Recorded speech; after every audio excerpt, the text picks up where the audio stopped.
সুপ্রিয় দর্শক, শুরুতেই জানিয়ে দিব সংবাদ শিরোনাম। আওয়ামী লীগের উপর নিষেধাজ্ঞা, আন্তর্জাতিক প্রথা ও বাংলাদেশের সংবিধানের আলোকে কতটা আইনসিদ্ধ, বিস্তারিত থাকছে প্রতিবেদনে। এদিকে শেখ হাসিনাকে ফেরতের বিষয়টি বিবেচনা করছে ভারত, বিস্তারিত থাকছে প্রতিবেদনে।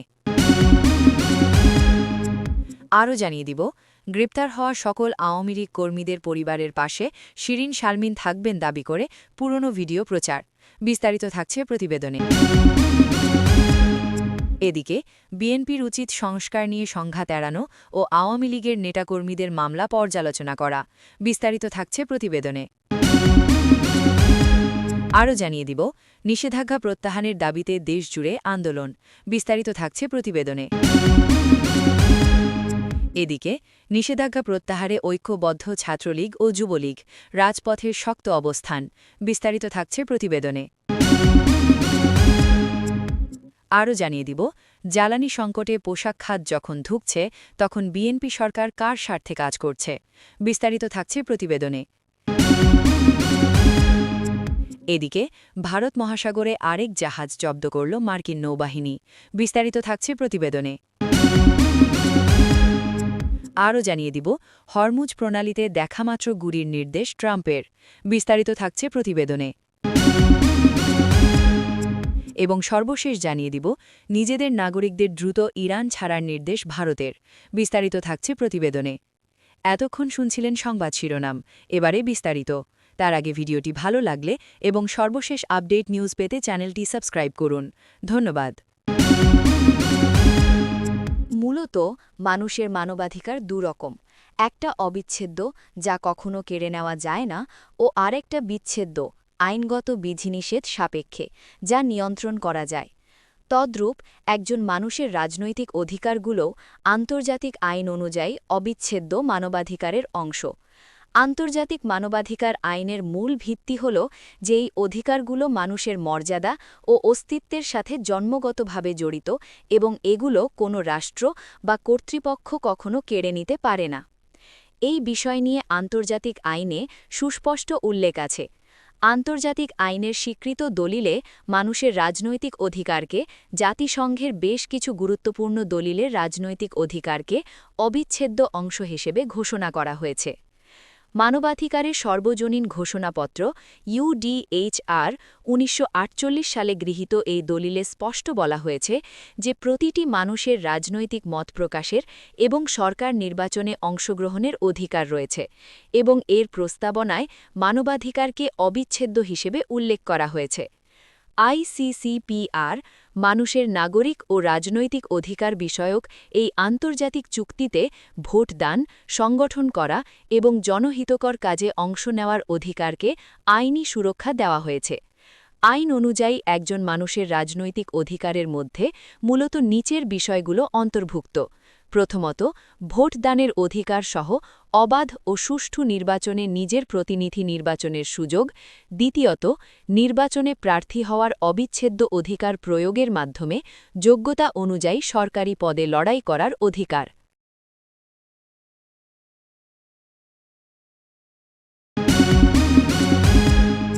জুলাইয়ের গণ আন্দোলনের মুখে ক্ষমতা হারানোর সাবেক প্রধানমন্ত্রী শেখ হাসিনাকে ফেরত পাঠানোর বিষয়ে বাংলাদেশের পক্ষ থেকে করা আনুষ্ঠানিক আবেদনটি ভারত সরকার পর্যালোচনা করছে। শুক্রবার আয়োজিত এক ব্রিফিংয়ে ভারতের পররাষ্ট্র মন্ত্রণালয় এই তথ্য জানিয়েছে। মন্ত্রণালয়ের মুখপাত্র রণধীর জয়সওয়াল বলেন, বিষয়টি বর্তমানে ভারতের প্রচলিত আইন ও বিচারিক প্রক্রিয়ার আলোকে পরীক্ষা-নিরীক্ষা করা হচ্ছে। প্রত্যর্পণের অনুরোধটি আমাদের অভ্যন্তরীণ আইনি প্রক্রিয়ার অংশ হিসেবে বিবেচনা করা হচ্ছে উল্লেখ করে তিনি আরও বলেন, আমরা সব পক্ষের সঙ্গে গঠনমূলকভাবে এই বিষয়ে আলোচনা চালিয়ে যাব এবং পরিস্থিতির ওপর ঘনিষ্ঠ নজর রাখছি। ভারত জানায়, ২০২৫ সালে তারা প্রথমবারের মতো এ ধরনের আবেদন গ্রহণের বিষয়টি স্বীকার করেছে। এরপর থেকে এটি ধাপে ধাপে দেশের আইনগত ও বিচারিক প্রক্রিয়ার মধ্যেই পর্যালোচিত হচ্ছে। ২০২৪ সালের অগাস্টে রাজনৈতিক পট পরিবর্তনের পর শেখ হাসিনা ভারতে অবস্থান করছেন। পরিস্থিতিটি দ্বিপাক্ষিক সম্পর্কে সংবেদনশীল হলেও দিল্লি স্বাভাবিক কূটনৈতিক সম্পর্ক বজায় রাখার দিকেই অগ্রসর হওয়ার ইঙ্গিত দিয়েছে। সামাজিক যোগাযোগ মাধ্যমের সম্প্রতি একটি ভিডিও ছড়িয়ে পড়েছে যেখানে দাবি করা হচ্ছে জাতীয় সংসদের সাবেক স্পিকার শিরিন শারমিন চৌধুরী আওয়ামী লীগ নেতাকর্মীদের উদ্দেশ্যে জরুরি নির্দেশনা দিয়ে বলেছেন গ্রেফতার হওয়া নেতাকর্মীদের পরিবারের পাশে থাকবেন এবং দলীয় কর্মসূচি বাস্তবায়ন করতে গিয়ে কেউ গ্রেফতার হলে তাদের পরিবারের দায়িত্ব নেওয়ার কথাও জানিয়েছেন। ড শিরিন শারমিন চৌধুরীর নামে খোলা একটু ভুয়া ফেসবুক পেজ থেকে ভিডিওটি প্রচারের পর তা সামাজিক যোগাযোগ মাধ্যমে ছড়িয়ে পড়ে। রিউমার স্ক্যানার টিমের অনুসন্ধানে জানা যায় প্রচারিত ভিডিওটি সাম্প্রতিক সময়ের নয় এবং এর সঙ্গে আওয়ামী লীগ কর্মীদের গ্রেফতার কিংবা পরিবারের স্বজনদের পাশে থাকার কোনো সম্পর্ক নেই। প্রকৃতপক্ষে কোভিড-19 পরিস্থিতি সামাল দিতে সংসদের ভূমিকা প্রসঙ্গে ২০২০ সালে তার দেওয়া একটি ভিডিওকে সাম্প্রতিক সময়ে উক্ত দাবিতে প্রচার করা হয়েছে। এ বিষয়ে অনুসন্ধানে ইন্টার পার্লামেন্টারি ইউনিয়ন আইপিইউ নামক একটি ইউটিউব চ্যানেলে ২০২০ সালের ১৯ আগস্টে প্রচারিত একটি ভিডিও খুঁজে পাওয়া যায় যার সঙ্গে আলোচিত দাবি সংবলিত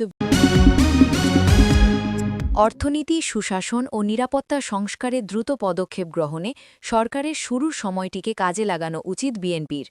দলটির উচিত হবে প্রস্তাবিত সংস্কারগুলো নিয়ে বিরোধী দলগুলোর সঙ্গে সংঘাত এড়িয়ে চলা, পাশাপাশি আওয়ামী লীগের নেতাকর্মীদের বিরুদ্ধে হওয়া মামলাগুলো পর্যালোচনা করা। বাংলাদেশের নতুন সরকার কাজে নেমে পড়েছে শীর্ষক প্রতিবেদনে একথা বলেছে ইন্টারন্যাশনাল ক্রাইসিস গ্রুপ। আজ বৃহস্পতিবার সংগঠনটির ওয়েবসাইটে প্রতিবেদনটি প্রকাশ করা হয়। প্রতিবেদনে বলা হয় ১.৫ দশকের ক্রমবর্ধমান কর্তৃত্ববাদী শাসনের অধ্যায় শেষ করার ক্ষেত্রে বাংলাদেশের প্রচেষ্টায় একটি বড় পদক্ষেপ ছিল নির্বাচন ও ক্ষমতা হস্তান্তর। নতুন সরকারের প্রতি ভোটারদের স্পষ্ট জনরায় থাকলেও তারা সেই জনরায়কে দীর্ঘস্থায়ী জনপ্রিয়তায় ও স্থিতিশীলতায় রূপ দিতে পারবে কিনা তা এখনও অনিশ্চিত। আইসিজি মনে করে অর্থনীতিকে পুনর্জীবিত করা, নিরাপত্তা পরিস্থিতির উন্নতি করা, রাজনৈতিক সংস্কার এগিয়ে নেওয়া এবং আওয়ামী লীগের ভবিষ্যৎ কী হবে সে প্রশ্নের মোকাবিলাসহ আগামী বছরগুলিতে বিএনপিকে কয়েকটি বড় ধরনের পরীক্ষার মুখোমুখি হতে হবে। আইসিজি মনে করে আইন মন্ত্রণালয়ের উচিত পর্যাপ্ত প্রমাণ ছাড়া দায়ের করা মামলাগুলো প্রত্যাহার করা এবং যাদের বিরুদ্ধে অপরাধ সংগঠিত করার কোনো পূর্ব রেকর্ড নেই বা যারা জননিরাপত্তার জন্য হুমকি নন তাদের জামিন দেওয়া। বিচারিক প্রক্রিয়ার বৈধ দাবিগুলোর প্রতি যথাযথ মনোযোগ দেওয়ার পাশাপাশি বিচার ব্যবস্থাকে রাজনৈতিক সুবিধার জন্য ব্যবহার করা থেকে বিএনপিকে অবশ্যই বিরত রাখতে হবে। এটি করতে গিয়ে তাদের ডানপন্থী, মূলত ইসলামপন্থী শক্তিগুলোর চাপ, সেই সঙ্গে নিজ দলের ভেতরের চাপ মোকাবিলায় দৃঢ় থাকতে হবে, যারা আওয়ামী লীগের আবার উত্থান রোধে বদ্ধপরিকর। প্রতিবেদনে বলা হয় শেখ হাসিনার বিরুদ্ধে গড়ে ওঠা গণ অভ্যুত্থানের পেছনে থাকা রাজনৈতিক ও অর্থনৈতিক আকাঙ্ক্ষা পূরণে বিএনপি ব্যর্থ হলে বাংলাদেশ আবার অস্থিরতা ও রাজনৈতিক সংকটের মুখে পড়তে পারে। অন্তর্বর্তী সরকারের একজন কর্মকর্তা যেমনটি উল্লেখ করেছিলেন, হাসিনা পরবর্তী সময়ে মানুষ আত্মবিশ্বাসী যে প্রয়োজনে তারা রাজপথে নেমে যে কাউকে ক্ষমতা থেকে নামাতে পারে। তাই এই সরকারকে কাজের ফলাফল দেখাতে হবে।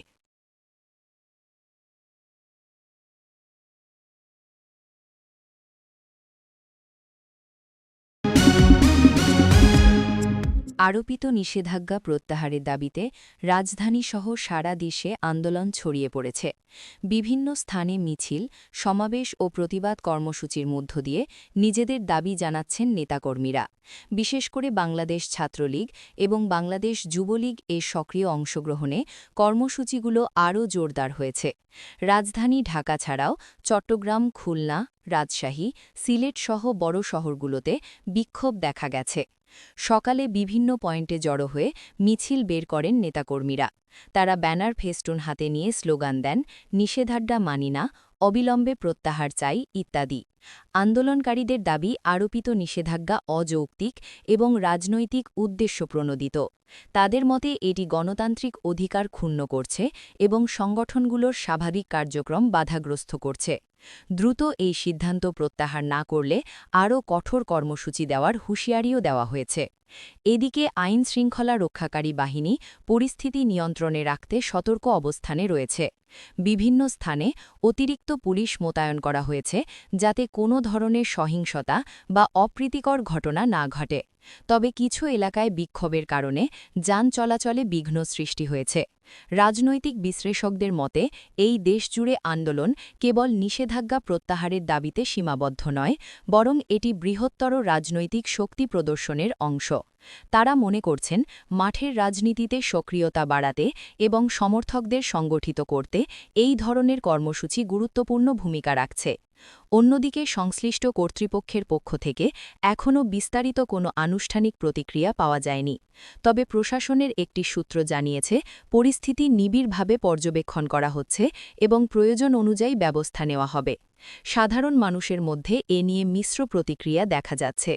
কেউ এটিকে গণতান্ত্রিক অধিকারের অংশ হিসেবে দেখছেন, আবার কেউ মনে করছেন এতে জনদুর্ভোগ বাড়ছে এবং দৈনন্দিন জীবনযাত্রা ব্যাহত হচ্ছে।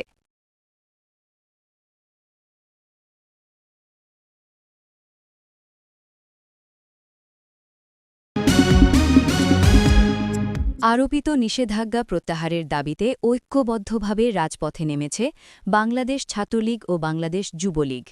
মিছিল, সমাবেশ ও প্রতিবাদ কর্মসূচির মধ্য দিয়ে সংগঠন দুটির নেতাকর্মীরা শক্ত অবস্থান প্রদর্শন করছেন। রাজধানীর বিভিন্ন এলাকায় সকাল থেকেই জড়ো হতে থাকেন কর্মী সমর্থকরা। পরে তারা ব্যানার, প্ল্যাকার্ড ও দলীয় পতাকা নিয়ে সড়কে মিছিল বের করেন। স্লোগানে মুখর হয়ে ওঠে চারপাশ। নিষেধাজ্ঞা প্রত্যাহার চাই, গণতান্ত্রিক অধিকার ফিরিয়ে দাও ইত্যাদি দাবিতে তারা সরব হন। বিক্ষোভে অংশ নেওয়া নেতারা বলেন, এই নিষেধাজ্ঞা সম্পূর্ণ অযৌক্তিক এবং রাজনৈতিক উদ্দেশ্যপ্রণোদিত। তাদের দাবি এটি সংগঠনগুলোর স্বাভাবিক কার্যক্রমে বাধা সৃষ্টি করছে এবং গণতান্ত্রিক পরিবেশকে ক্ষতিগ্রস্ত করছে। দ্রুত নিষেধাজ্ঞা প্রত্যাহার না করলে আরও বৃহত্তর কর্মসূচি দেওয়ার হুঁশিয়ারি দেন তারা। রাজধানীর গুরুত্বপূর্ণ সড়কগুলোতে মিছিলের কারণে যান চলাচলে কিছুটা বিঘ্ন ঘটে। পরিস্থিতি নিয়ন্ত্রণে রাখতে আইনশৃঙ্খলা রক্ষাকারী বাহিনী সতর্ক অবস্থানে ছিল। কোথাও কোথাও অতিরিক্ত পুলিশ মোতায়েন করা হয় যাতে কোনো ধরনের সহিংসতা না ঘটে। রাজনৈতিক বিশ্লেষকদের মতে এই যৌথ আন্দোলন কেবল নিষেধাজ্ঞা প্রত্যাহারের দাবিতে সীমাবদ্ধ নয়, বরং এটি সংগঠনগুলোর ঐক্য ও শক্তি প্রদর্শনের একটি কৌশল। তারা মনে করছেন মাঠের রাজনীতিতে সক্রিয় উপস্থিতি জানান দিতে এবং সমর্থকদের সংগঠিত করতে এই কর্মসূচি গুরুত্বপূর্ণ ভূমিকা রাখছে। অন্যদিকে সংশ্লিষ্ট কর্তৃপক্ষের পক্ষ থেকে এখনও আনুষ্ঠানিকভাবে বিস্তারিত কোনো প্রতিক্রিয়া জানানো হয়নি। তবে প্রশাসনের একটি সূত্র জানিয়েছে পরিস্থিতি নিবিড়ভাবে পর্যবেক্ষণ করা হচ্ছে এবং প্রয়োজন অনুযায়ী সিদ্ধান্ত নেওয়া হবে।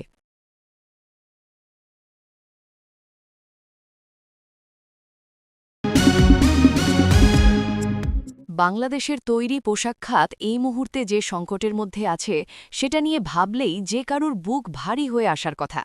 আশুলিয়ার একটা কারখানায় ১০ ঘণ্টার মধ্যে ৫ থেকে ৭ ঘণ্টা বিদ্যুৎ নেই। জেনারেটর চালাতে ডিজেল লাগবে, কিন্তু ডিজেল পেতে পাম্পে পাম্পে ঘুরতে হচ্ছে ঘণ্টার পর ঘণ্টা। মাসের জ্বালানি খরচ ১৫ লাখ থেকে ১ লাফে ৩০ লাখে উঠে গেছে। এর মধ্যে তুলার দাম বেড়েছে, পরিবহন খরচ বেড়েছে, বিদেশি বায়াররা বাড়তি দাম দিতে রাজি নয়। বিজিএমইএ বলছে উৎপাদন সক্ষমতা গড়ে ২৫ থেকে ৩০% কমে গেছে।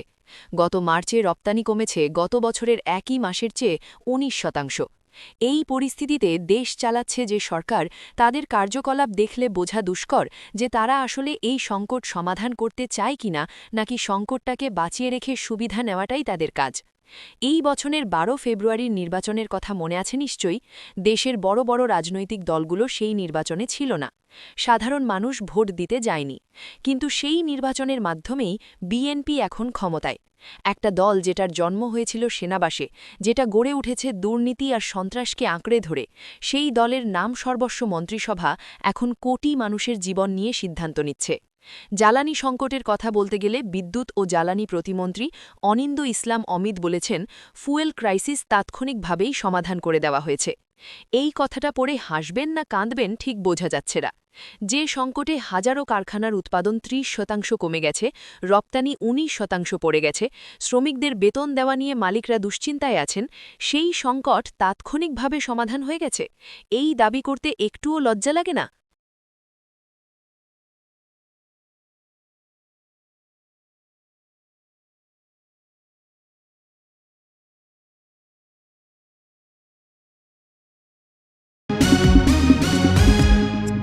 ভারত মহাসাগরে ইরানের ওপর আরোপিত নিষেধাজ্ঞা অমান্য করে তেল পরিবহনের অভিযোগে ম্যাজেস্টিক এক্স নামক একটি রাষ্ট্রহীন জাহাজ জব্দ করেছে মার্কিন নৌবাহিনী। যুক্তরাষ্ট্রের প্রতিরক্ষা বিভাগ ডিপার্টমেন্ট অফ ওয়ার সামাজিক মাধ্যম এক্স এক বিবৃতিতে এই তথ্য নিশ্চিত করেছে। মার্কিন কমান্ডের দাবি, জাহাজটি কোনো দেশের পতাকা ছাড়াই ভারত মহাসাগরের ইউএস ইন্দো প্যাসিফিক কমান্ড এলাকায় চলাচল করছিল। অভিযান চলাকালীন মার্কিন বাহিনী সেটিতে আরোহণ করে এবং এর কার্যক্রম পর্যবেক্ষণ করে আন্তর্জাতিক নিয়ম অনুযায়ী জাহাজটি নিয়ন্ত্রণে নেয়। বিবৃতিতে মার্কিন প্রতিরক্ষা দপ্তর জানায়, ইরানকে সহায়তা প্রদানকারী অবৈধ নেটওয়ার্ক ধ্বংস করতে এবং তাদের সরবরাহ ব্যবস্থা বাধাগ্রস্ত করতে আমরা বিশ্বজুড়ে সামুদ্রিক অভিযান অব্যাহত রাখব। কোনো নিষেধাজ্ঞা প্রাপ্ত পক্ষ আন্তর্জাতিক জলসীমাকে ঢাল হিসেবে ব্যবহার করতে পারবে না। যুক্তরাষ্ট্রের পক্ষ থেকে আরও জানানো হয়েছে, সমুদ্রপথে অবৈধ কার্যক্রম চালানো এবং নিষেধাজ্ঞার আওতায় থাকা জাহাজগুলোর অবাধ বিচরণ বন্ধ করতে ওয়াশিংটন তাদের কঠোর অবস্থান বজায় রাখবে। তবে এই বিষয়ে ইরানের পক্ষ থেকে এখনও পর্যন্ত কোনো আনুষ্ঠানিক প্রতিক্রিয়া পাওয়া যায়নি।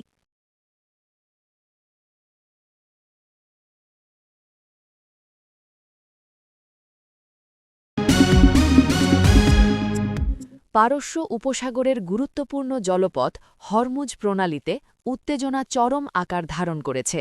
মার্কিন প্রেসিডেন্ট ডোনাল্ড ট্রাম্প আজ এক ঘোষণায় মার্কিন নৌবাহিনীকে নির্দেশ দিয়েছেন, হরমুজ প্রণালীতে মাইন স্থাপনকারী যে কোনো নৌকাকে যেন দেখামাত্র গুলি করা হয়। নিজের social media platform Truth Social এ দেওয়া এক বিবৃতিতে ট্রাম্প এই কঠোর নির্দেশের কথা জানান। তিনি দাবি করেন, বর্তমানে তাঁর নির্দেশে মার্কিন মাইন সুইপার বা মাইন অপসারণকারী জাহাজগুলো প্রণালীটি পরিষ্কার করার কাজ চালিয়ে যাচ্ছে। মূলত ইরান এই কৌশলগত জলপথে মাইন বিছিয়ে রেখেছে এমন আশঙ্কার পরিপ্রেক্ষিতেই ট্রাম্পের এই কড়া পদক্ষেপ। যদিও ইরানের পক্ষ থেকে মাইন স্থাপনের বিষয়টি এখনও আনুষ্ঠানিকভাবে নিশ্চিত হওয়া যায়নি।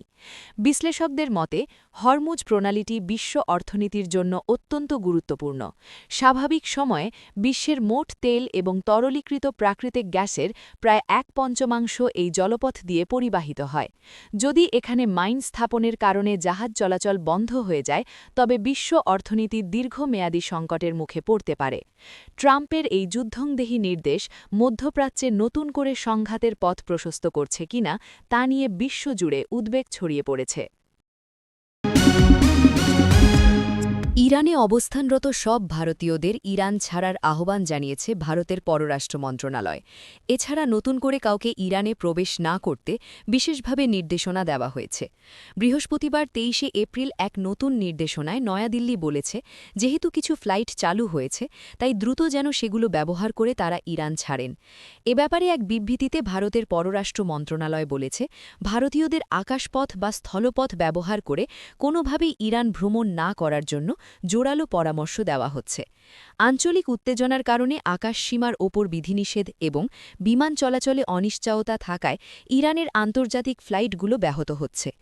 আবারও জোর দিয়ে বলা হচ্ছে যে, বর্তমানে ইরানে অবস্থানরত সকল ভারতীয় নাগরিক যেন দূতাবাসের সঙ্গে যথাযথ সমন্বয় বজায় রেখে নির্ধারিত স্থল সীমান্ত দিয়ে দেশটি ত্যাগ করেন। ইরানের নতুন সুপ্রিম লিডার মোজতবা খামেনি ও দেশটির জ্বালানি অবকাঠামোতে হামলা চালাতে প্রস্তুত আছেন বলে জানিয়েছেন দখলদার ইসরায়েলের প্রতিরক্ষামন্ত্রী ইসরায়েল কাটস। বৃহস্পতিবার 23 এপ্রিল এ দখলদার বলেন, তারা হামলার জন্য যুক্তরাষ্ট্রের সবুজ সংকেতের অপেক্ষায় আছেন।